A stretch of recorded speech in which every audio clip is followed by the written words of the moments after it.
So welcome back, friends. It's Megan from A Seasonal Abode. I garden here in Zone 6A, Southern Ontario, Canada. And today I am showing you my late August, September garden tour. Last summer, I took a break from YouTube and just enjoyed being in the garden, away from screens. It was a lovely time.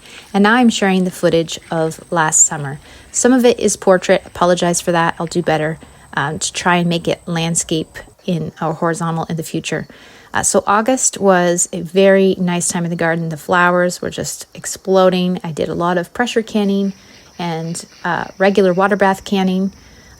And it was also a time in which we decided that we were going to, with the money that we received from all our cut flowers, I was going to reinvest that back into peonies. So late August, we had a farmer friend come over, and he helped us plow a good area in our geothermal field. So I think the finished area was roughly about, I don't even know, I think about 50, 60 feet by 100 feet.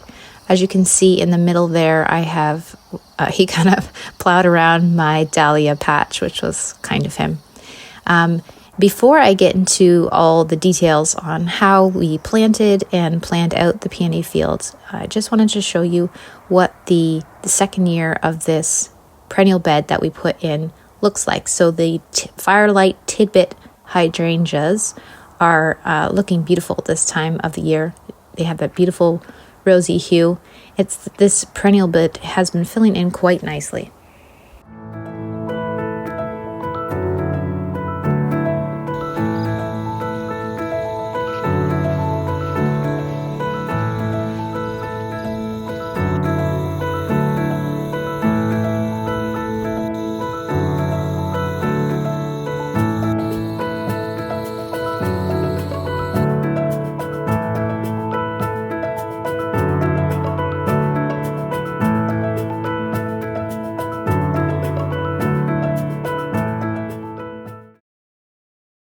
So I thought I would share some of the exciting things, the new changes that we are working towards here. So this area here is going to be our new peony field.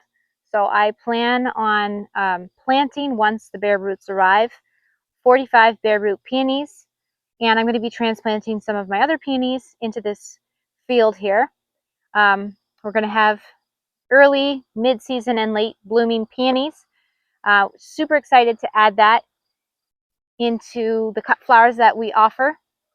Over here we have our dahlias that we have been harvesting from. They are just starting. It was very, very late this summer, but I am getting a ton of dahlias now. I wanted to show you here this new area that I have put in. This was inspired by Floret. This is going to be a hedge, a perennial hedge of things that I can use for my cut flower arrangements. So foliage wise, so on the end here we have a lilac. This is the mung lilac. Then we have a forsythia, and then 2 ninebarks. So these are the Diablo ninebarks. Then we have 2 amber jubilee ninebarks. They have this beautiful coppery foliage. And then after that, I had to put in a hydrangea. This is the Limelight Prime hydrangea. So these shrubs are all going to get roughly about 6 to 8 feet tall. That's why I planted them on this side of the field, because the sun sets over there. So they won't be blocking any light anywhere else. And then over here we have some dogwood. So this is the yellow twig dogwood. In the winter it's going to get, these stems here are going to get bright yellow. I love adding some winter interest in. And over here, I think this is called the midwinter dogwood.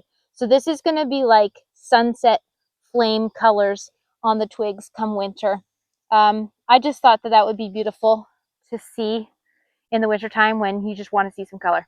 So anyways, that is an update on this new field that we are adding in addition to the kitchen garden that we have in the other raised beds. So I'm excited to share with you come spring some more shrubs that I actually ended up adding into that shrub row area. When I dug up the dahlias, actually, I also purchased a bunch of perennial that I planted into that field as well, that I can use for cut flowers in the coming years, Lord willing. Some more videos that I hope to share is the actual planting of the peony field, as well as adding in some beautiful evergreen interest into the sunrise garden. For now, I'm leaving you with a beautiful sunset from my kitchen garden, and I hope you enjoyed this video, friends, and I'll see you in the next one.